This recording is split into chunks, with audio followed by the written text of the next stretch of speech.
Hey, welcome back. So, this one is going to be really fun. I'm going to be showing you guys how to make this sort of abstract, surreal, liquid velocity, viscous liquid thing. So I'll be showing you guys how to make a custom velocity field to move the liquid around a surface and also get it to kind of adhere to the surface without falling off. And then I'll show you guys how to light and texture it and everything. So this one is pretty simple. There's a few steps, so it's a little more complicated in that way, but it's nothing you can't handle. It's just more steps, but it's pretty simple overall, and the results are really fun. So I used it to make this like face thing that you see here, and the cool thing is that all of this is one simulation. So I simulated it one time, and then I just tried to push it in different directions. So you can make it sort of this like viscous fluid thing. You can make it look more like it's particles. You can pick out certain particles and enlarge them and make it look like they're embedded in this viscous fluid. I made one that looks like it's lava, one that looks like it's made of like tree bark with some sticks out of it. And I'll show you guys kind of how to do that too, just later on. But first, in this tutorial, we're going to be focusing on how to set it up and how to do the simulation. So let's get started. Jump in here, and we're going to call this source face. Now you don't have to use a face, you can use whatever you want, but I'm going to put down a file, and I have this FBX of like a human head that I used. But if you don't have one of those, I mean, you can use use a cube or a triangle or any model you want, or you can take Tommy and just use a clip. Oops, not that. Clip. If you want. If you need a head and you don't have a model, you can just, damn it, take the head and just clip it to get just the head, something like that if you want. Okay, but I'm gonna use this one because I like it. And what I want to do is I would like to do a match size to get it right to the center. Put down a transform because I want this to be sort of close to like 1:1:1 size, something like this. So maybe like 5 would be good. Okay, and then there's a hole in the bottom. I want to fill that, so I want to put down a poly cap and connect that, and we have our basic geometry. Cool. Okay, so the next thing I want to do from this, I need to create a fluid source for our flip sim. I also need to create a collision source for something for our flip sim to collide with, and then I also need to create a custom velocity to advect the fluid around the head. So I think the first thing I'll do is I'm going to set up the collision source. So let me just put down a null here, and we'll call this out head. Okay, and let me save this really quick. Okay, cool. So I got it saved. Excellent. So what I want to do is let's create the collision source. Let's put down a VDB from polygons. And let's give this something like 0.002 to get it really nice and clear. And then I want to put down a VDB reshape, SDF. And let's change this to erode. And let's set it to like 14. So basically I want to eat away at the shape of this. So this is what it's going to be colliding with. So it looks crazy right now, but it'll look fine when we have the liquid on it. This is just sort of going to be like the interior invisible collider. Okay, and then I'll put down a convert to convert it back to polygons, and then put down a collision source. And then let's put down a null here, and we'll call this out collision geo. God damn it. Out call geo. Great. And then we'll put one here, and we're going to call it outCall VDB. And we want to make sure that the voxel size on this, let's put this, let's go to volume and put the voxel size to 0.004, something like that. Let's make sure we click fill interior, and let's check that out. Should look like that. Okay, so we have this horrifying looking thing. Cool. That is what we're looking for. Okay, so we have our collision source now. Now let's set up our flip source. Let's move this over. So what I want to do is take this. I want to put down a peak. So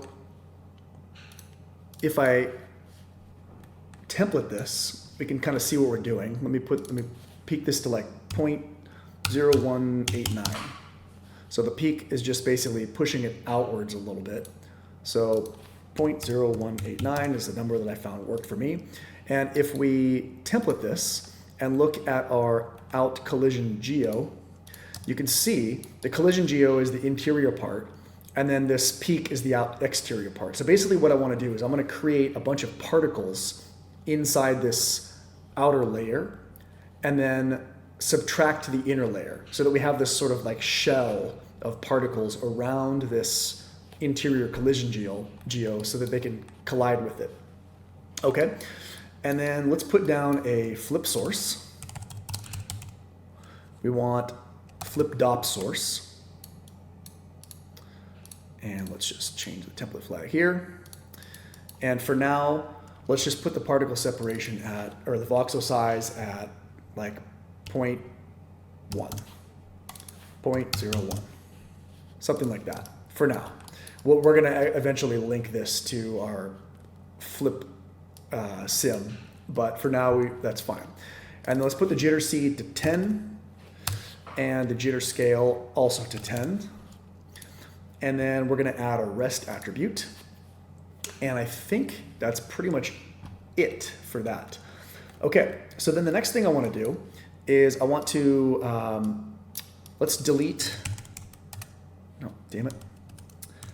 Delete, put down a delete node here. And what I want to do is delete the surface, leaving only the particles.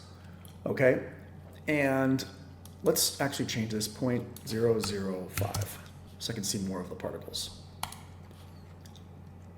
001.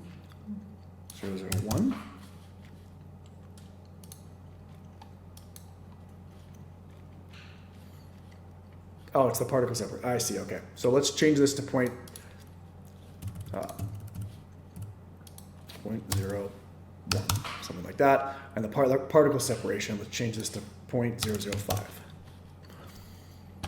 Okay, so eventually we're gonna be using dynamic links for these, but for now, let's just set it to that so we can see what we're doing. So basically, I've got my flip source.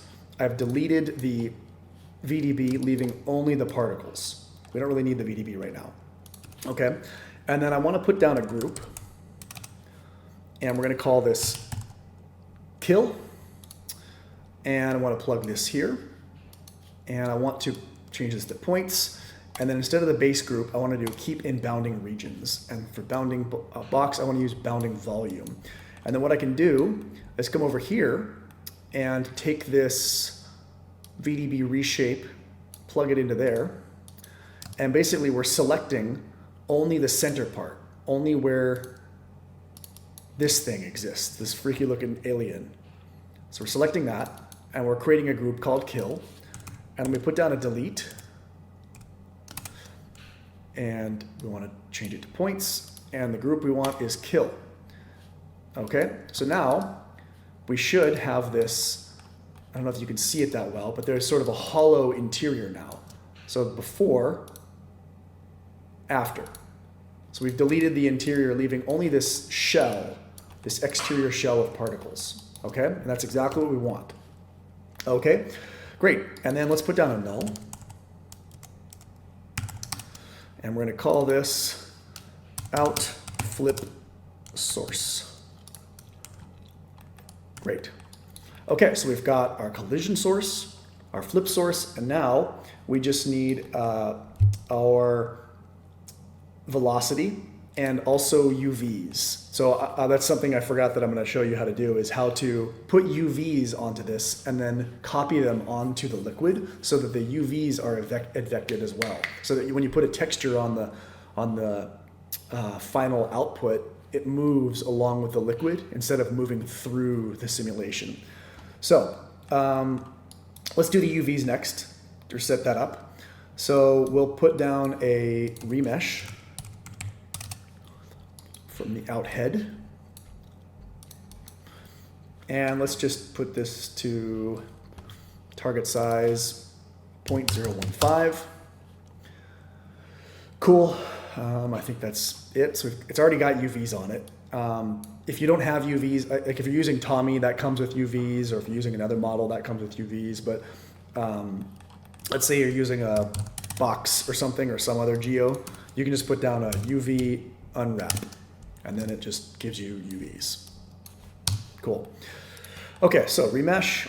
And the next thing we want to do is we want to do an attribute promote. And we want to change this from vertex to point. So right now, if you hover over the remesh, you can see we have one vertex attribute called UV. That's cool. But if you look at the flip source, there's no vertexes here. It's only points. So in order to get these to copy over to the points, we need it to be a point attribute instead of a vertex attribute. So we want to change this to point. So now we've got a point attribute called UV right there. Great. Okay, and then let's put down a null, and we'll call this out UV source. Okay, great. All right, we're getting close to the fun stuff. This is just the setup for now. So the next thing we want to do is we want to create our custom velocity. So let's grab our out head, and let's just put down another null over here. And we're going to put down a bound to create a bound around it. And great. And then we want to, from that, put down a volume. Oops. Turn this bound into a volume. And we're going to create a vector volume, and it's going to be called vel. And let's just give it an initial value of 1, 1, 1, and then suddenly something shows up. Cool. And then let's just change the uniform sampling divisions to like 350. So it makes it a lot more, give it some more resolution there. Okay, cool. And then the next thing we need to do is we need to, from here, create a VDB from polygons. And we're going to call this surface, yep. And the voxel size is going to be 0.02. These are just numbers that I found worked when I was making this. You can change them to be whatever you want for your size or for whatever your model is. And then let's check this use world space units for narrow band and change this to 0.05, 0.05. Okay, so here's where the magic happens. So we are going to put down a point VOP, plug the volume into the first one and the VDB into the second one, and then we're going to dive in. Okay, and what we want to do is put down a curl noise like this, and we want to plug the P into position, and then there's this little slot for SDF, and we want to go output 2 into the SDF. So basically, we want this one, we want this SDF surface that we've created to come in and be the collision for the curl noise. Okay, and then let's put down a normalize after this. And we can plug this into, we'll put it into a multiply, like this. And then we'll take the length of the curl noise, and we will plug this into the bottom part of the multiply, and then we will put down a multiply constant just to have for later if we need it. I'll show you why. And then we're going to put down a bind export, plug that into this, and we're going to bind it to a value or a parameter called vel, which is a vector. Okay, so what does all this mean? What is all this stuff? So basically, let's promote this stuff and I'll show you. So what I want to do is promote, middle click, promote parameter, promote parameter, promote parameter. I think there's a faster way to do this, but I forgot how to do it. So we're just going to do it like that. Oh, shit. So we are going to do it like this.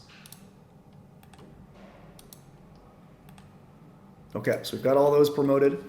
And then let's take this, let's put a fit range after the length.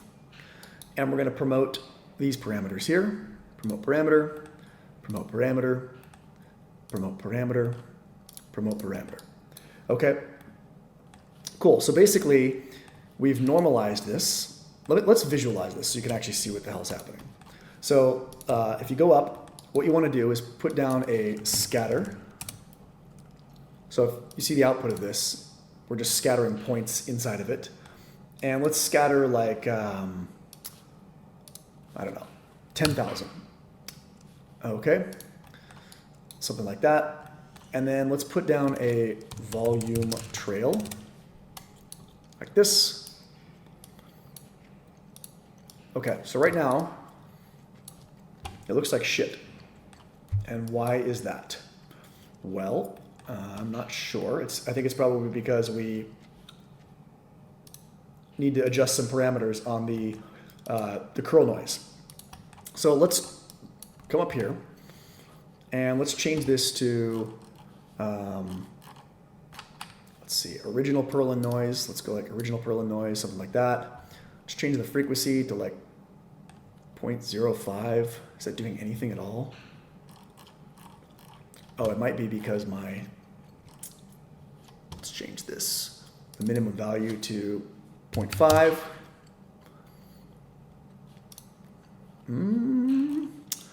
Interesting. It's not doing shit.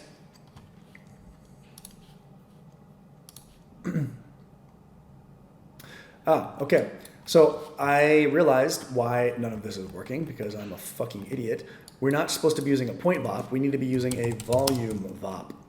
God, I always get those confused. Okay, so basically everything else is the same. We need to set this up, just plug this into here, plug this into here. We can actually go into our point VOP. If you followed along to this point and got it all fucked up, I'm sorry. So we'll just copy these, come in here, paste them,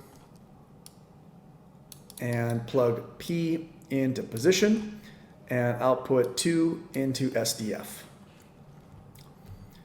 Okay, and then everything else should be the same. And then let's just get rid of this bullshit. Plug the scatter into here. So the output of this should look like a head. It shouldn't be this box. And then we plug that into there. Okay, much, much better. Okay, so now we can adjust this a little bit. So if we come to the volume VOP, we can change this to like, Perlin noise I think is fine. Maybe let's give it like a higher frequency, like 333. And then let's offset this to be like 1. And then the surface effect radius, I think I want this to be like 5.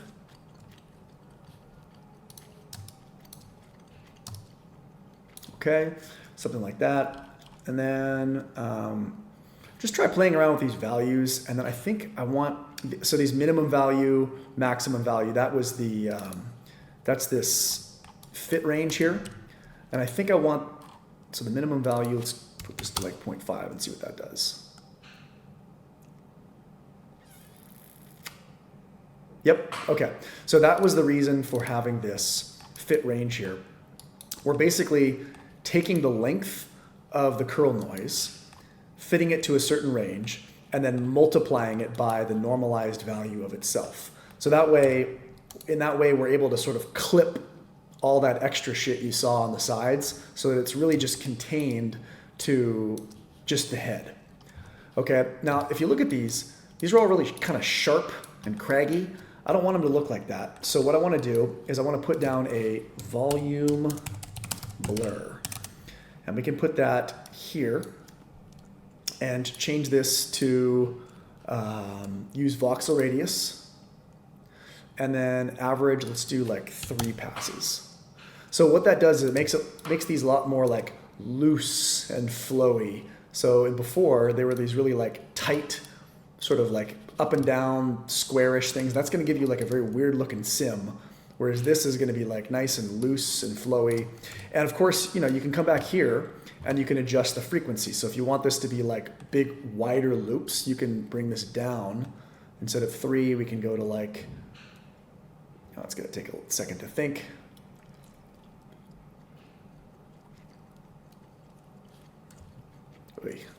Let's put this on manual, put this down to like 1.5, 1.5, 1.5, and then change it back to automatic. And let's see what that does. So it gives you these longer, broader features. So with this, you have some control, you have the roughness, the amplitude. You could change this to simplex, see what that does. Might give you a different simulation. So you have these sort of different types of noise that you can use. But I think Perlin noise is what I used for my original. And I think I got a pretty good result with that. So I'll just stick with that. And then again, change this to manual. I think a frequency of 3, 3, 3 gave me a pretty good thing. Okay, so that's this volume trail. This is just to visualize it. We don't actually need this thing. The output of this is what you want, or sorry, the volume blur is what you want. So what we're gonna do is take this, because right now it is a volume. We want it to be a VDB. So we're gonna go convert VDB, and we want to change this to VDB. So now, if we hover over it, we have 3 VDB volumes. So right here, we have 3 native volumes, and now we have 3 VDB volumes. I'm just going to merge these into one. Instead of having vel X, vel Y, vel Z, I want them all to be like one thing. So we're going to put down a VDB vector merge. Or where is it? VDB merge. Right? I think that's it. Maybe they changed it. Vector merge. VDB vector. Maybe they changed the name. I think it's this. Let's try it.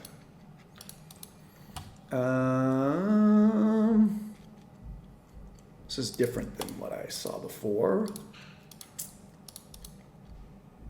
I think maybe they called it something different. Let's see. Okay, so it's actually VDB vector from scalar. So it says VDB vector merge here, but it's really called VDB vector from scalar, which is confusing as hell. I don't know why they do that. So VDB vector merge. Basically, this takes 3 values, X, Y, and Z, and then it merges them into one. So before, we had these vel X, Y, and Z, and now we have one nice, neat one. And cool. And then we'll just put down a null. We're going to call this out flip vel. Great. Okay, we're done with the setup. Let's get to the flip sim. So let's put down a new geo. We're going to call this flip face. Going to put down a .NET. Okay, and then inside, we're going to put down a flip solver. flip object, wire that in, and then a volume source. Plug that in here. Okay, so what we're gonna need to do is, let's start with the flip object. So the flip object, I don't want to see any of this crap. So under the guides, let's change this to particles, and we'll go particles. Cool. And then for the initial data, we don't want a surface SOP, we want a particle field. And we can just delete that. Okay, and then what I want to do is I want to take this particle separation, let's set it to like 0.005, and then let's right click and go copy parameter. And then we're going to go back up to our source face where we had our flip source here. And we are going to go paste relative references. And then we're going to go paste relative references here, but divided by 2. Cool. So now they're dynamically linked. And so if I change the particle separation here, it'll change it up there. Okay, and then the volume source, the SOP path, let's find it. Let's go to object, source face, and we want out flip source. And what we want to do is source flip, and there's our particles. Oop, come back. Why is it so tiny? Get into my screen. Jesus. Oh my God, why? Okay, cool. So we've got that. And then what I want to do, there's a few other things I want to set up here. For volumes, I think everything is good like that. For particles, I'm going to come over here, and I think everything looks good there. Great. Cool. So we have that. So let's just check if this is working. Let's just put down a gravity and see what this does. Oh, by the way, for this volume source, I don't want it to emit every frame. I only want it to emit on the first frame. So we have a fixed number of particles. So I want to do $f == 1. So it only emits on the first frame. Now let's hit play. They should all just fall uniformly down. Great. So we've got our working sim. Excellent. Okay. The next thing we need is our collider. And we can get rid of this gravity because we are not going to be working with gravity. Let's put down a merge and put down a static object. Plug that in here. Change this to mutual or whatever. Okay, and the static object, the SOP path we want will be the collision geo. And then for the collisions, we want to use, where'd it go? Instead of ray intersect, we want volume sample. And then the proxy volume is going to be out collision VDB. And then let's click display geometry. So it is displaying, it's just inside. You can kind of see the ghost of it right there. So that's what it's going to be colliding with. So now, if I put down a gravity, let's just check if this is working. It should sort of like slide off and around it. Yeah, so the top ones are staying while the bottom ones are colliding. Great. That's exactly what I want. Cool. Okay, get rid of that. Okay, so the next thing we want to do is we want to set up the bounds for this thing. This thing is like massive. We don't need all this simulation space. So let's come into the flip solver and let's go to the volume motion, volume limits, and let's just bring this down to like 2, 2, 2, something like that. Just like right up next to this thing. Because we're not really going to be going outside of that everything's going to be sort of adhering to this face. Okay, great. And then the next thing we want to do is we want to make this really viscous. Right now, this is just sort of like the same viscosity as water, but we want this to feel like a gooey liquid or like a lava or something like that. So if you go to the flip object, what we need to do is add a viscosity attribute. And then under physical, let's just crank this up to 1000, something like that. And then in addition to that, we need to come to the volume motion, go into the viscosity and enable viscosity. So you have to enable it in two areas, right here, and then you have to enable it in the flip object as well. Okay? Under the particle motion, this is pretty important, we have to turn off reseeding. So what reseeding does is it tries to sort of keep the same amount of particles, an even amount of particles throughout. So if there's any sort of like holes that open up as the liquid stretches, it sort of fills those by adding more particles. We don't want that. I want this to, if we have reseeding on, the UVs won't work because we need a fixed number of particles to be able to transfer the UVs onto. So let's turn off reseeding.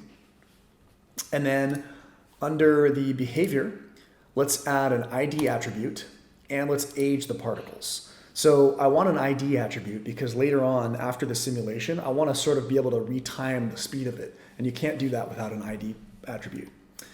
And then under separation, let's do apply particle separation. And then under droplets, I want to detect droplets and kill on detection. So basically, if there's any sort of like flyaway little particles that kind of move away from the main mass, they just delete them. I want this to feel like it's a really compact, viscous fluid. All right, and then let's add some vorticity. And then under rest, let's add a rest attribute. Okay. Let's see, is there anything else that I need to add? Volume motion, flip, splashy, yep, that's great. And then under, I think I changed something under solver. What did I do? I'm not sure. I think I turned off this use multi-grid preconditioner. I'm not sure. I don't remember why I did that, but I did it. It's probably not that huge of a difference if you have it on or not. Okay, cool. So we've got that all set up. Excellent. Let's see, is there anything else that I need to do? Physical, no, I'm just kind of checking my other file here. Okay, cool. The next thing we want to do is we want to add in a pop advect by volumes. Pop advect by volumes. So this is going to basically bring in our volume velocity that we created. And the SOP we want is out flip vel. That's the one. All right. And update force should be fine. Let's see what this does. Let's turn off gravity. And I want to let's bring the particle separation down a bit. Ooh, not that far. Just so it runs a little bit faster. And let's hit play and see if this does anything. So I can see it moving a little. It's sort of doing something. A little bit. Let's try cranking this up. Let's put this up to like 12. So you have to find a right balance of the force and the viscosity. So if it's really viscous, it's almost a solid, so it takes a lot more force to sort of move it around. So I think a value of 12 with a viscosity of 1000 was what worked well for me. And that is working. Great. So that's nice. But sort of what I noticed that happens over time is that sometimes these things fly away. The liquid sort of like falls off the sides a bit. I want to make sure that this liquid really adheres to the surface of this collider. I don't want it to fall off. I don't want it to be advected off into space and have like curls flying far away from the surface. I want it to just sort of swirl around the head. So what we're going to do is we're going to create an extra force. We're going to put down a pop VOP and plug this into the particle velocity. And what we're going to do is take the position, negate it, and then we're going to use a multiply constant like this. And we're going to plug this into velocity. And the multiply constant, we can just do 0.3. So basically, here's what this is doing. If you imagine each one of these points has a position, right? Position is a vector, and the 0 is the middle. So this one here will have a line pointing from 0 to here, outwards. So if I negate this, it makes the line point the other way. It points inwards towards 0. So essentially I'm creating, for every single point, I'm creating a velocity that is pushing it towards 0, towards the center of this, and then using that as a velocity. And then this multiplier is how strong that is. So I only need it to be a little bit, just enough to sort of keep it towards the surface. So you have to find the balance between this force and the pop and vec by volumes. And I found that those values worked pretty well for me. Now, if I hit play, cool, it is working. So that's pretty cool. Something I'm going to want to do though is for the final simulation here, I'm going to crank up the steps, or crank up the particle separation. So right now it's 0.1. I think I want it to be like 0.003. Like a lot. Come on. Ready, set, go. So it's going to take a little while to cache this, but we'll do it and we'll come back. So what I want to do is put down a DOP import, and the DOP network is this, and the DOP object is this flip object 1. Come on. I don't think I need this whole path. I think it just needs to say flip object 1, like this. Yep, okay. And then we want DOP object name, I believe. And I think we want instantaneous point velocity. I think that should be fine. And then what I want to do is put down a file cache here. And we'll call this flip face. And then cache some frames here, and we'll pause it and we'll come back. Okay, after like an hour or so, I got most of it cached. Cool. So what we're going to do now is we're going to add some UVs to this. And then, yeah, so what I want to do is put in an object merge. And the object I would like to merge is the out UV source. And let's put down a time shift. Come on, time shift. And let's just keep this at 1. Put down an attribute transfer. Transfer. Here and here. And the attribute we want to transfer is UV, which is a point attribute because we promoted it to points. And then let's go to conditions. And let's bring the distance threshold down to like 0.16. So it's like right next to it. Okay, cool. And then what we want to do is we want to point deform. Point deform. So, because right now this isn't moving. We've time shifted this. So we want to make sure that we point deform it so that it's moving back with our original. So we put this here, and this one here. And then that should be working. Come on. So now when I move this, these should move. Yep, cool, it's working. Great. Okay, And then the next thing, let's just see what we've got here. Got all the attributes I need. Do I have that UV on there? Yes, so it's there. Great. And then, cool. Let's put down a wrangle. Oops, not a wrinkle deformer, a wrangle. And let's do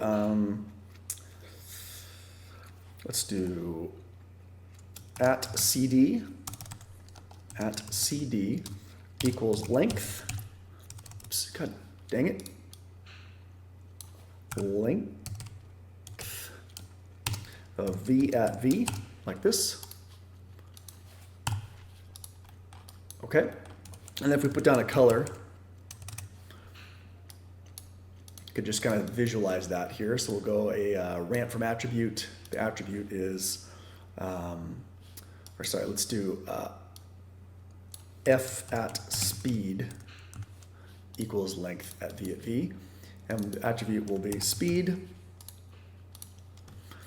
And then if we look here, we can look at our little, so the speed is 0. Let's come to like a way later frame.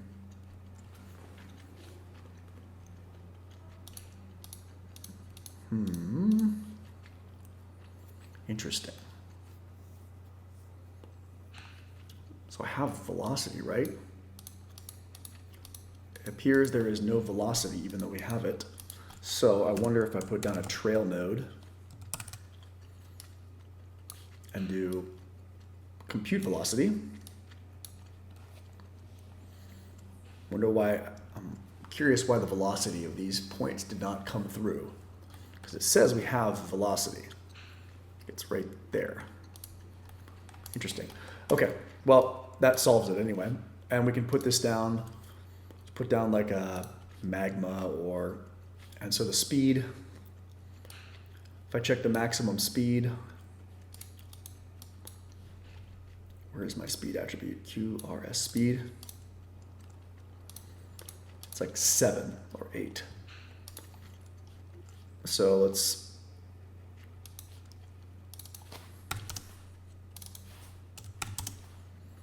I guess let's just bring this down, something like that. So we can use this in a shader later on if we want to. We can have this kind of be our speed. But for now, let's make this a grayscale. Cool. So we can use that as in our shader to kind of make the tips or the fastest parts be a different color. Okay, cool. And right now, if I hit play on this, it's kind of slow, but if we wanted to retime this, we can because we now have velocity. We also have we should have an ID attribute. And so if this isn't moving, if this is moving too fast, you can just put down a retime node, and you should be able to just bring the speed down to like 0.75 or something like that to make it slower. But for now, I'm just going to leave it the same. The next thing I want to do is put down a VDB from particles. And we will just plug that in here. And what I want, I don't want a distance VDB. I want actually I do want a distance VDB, but why is this interesting? I'm wondering if I need to refresh my viewport.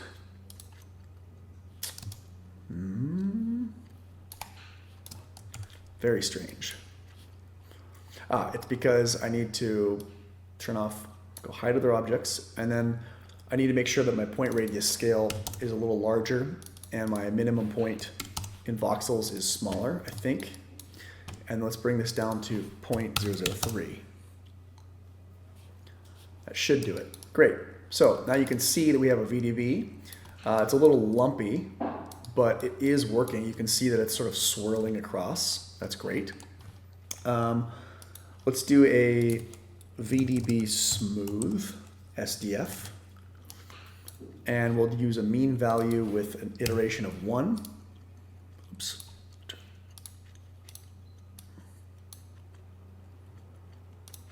And that helps. So this is before, after. So it's a little smoother there.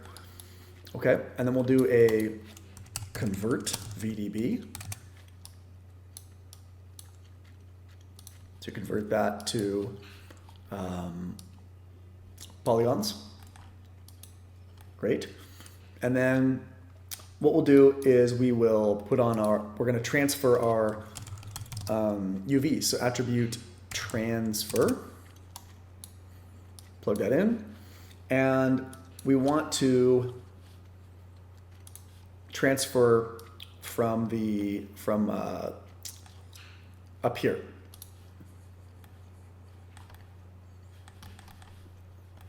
So the attributes we want to transfer, oh look, it's got all of them. Cool. We'll just do points. We'll just do CD. We'll do UV, V, and rest. And then the conditions, we want to make sure that we do increase the max sample count to 100. That'll make the UVs a lot clearer. So here's before, 10. We change this to 100. Cool, a lot clearer. But so you can see the VDBs are being evected. That's pretty cool, right? So when we put a texture on this, it will actually like move across this surface instead of sort of sliding through it. Okay, cool. So, and then let's put down an attribute blur. And the attribute I want to blur is CD. Let's change this. This is just something I did. Let's turn off this thing. Just blurs it a little bit there so it's not quite so sharp. Let's put down another attribute blur, but this time it's going to be for P, and the blurring iterations are 5. And let's do, instead of Laplacian, let's do custom. And so let's see, let's get up close because this is still a little lumpy, but let's put down an attribute blur and that fixes it. So that's nice and smooth now. Cool. Okay, so we've got a nice creamy, smooth mesh. Okay, let's put down a normal to compute the normals because we don't have any normals. Okay, and then let's do an attribute promote, and we're going to change point to vertex on the UVs. Okay, and that should be the same. So cool, now we've got our mesh.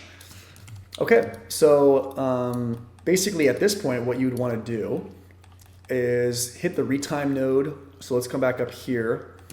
Retime. If you want to retime it, you can. Put that here. Come on. And then what I would do, if I were you, is I would cache this again. So we've already got this cached, but I would come down here and I would probably bake it as an alembic or something. So let's go ROP alembic output. Plug this in here. Call it GUI face. And then what we can do is motion blur. You could just do a file cache if you want to keep it in here, or if you want to bring it into Cinema 4D or something like that, you could do a ROP alembic output. But let's just do a file cache. It's just easier. But this is going to be kind of slow and cumbersome until you actually cache this thing. So let's call this GUI face, and then just cache however many frames you have. So that is it for this part of the tutorial. In the next tutorial, I'll be showing you guys how to light and shade this thing, how to bring your attributes in, and then I'll go over a few other ways to take this same simulation and change it into something else so that it's not, because in the beginning I showed you this sort of GUI one.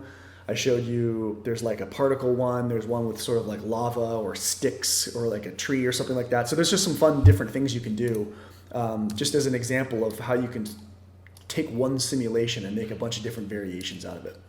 So I hope you guys have enjoyed this tutorial, and let me know what you think in the comments, and I will post the second one very shortly.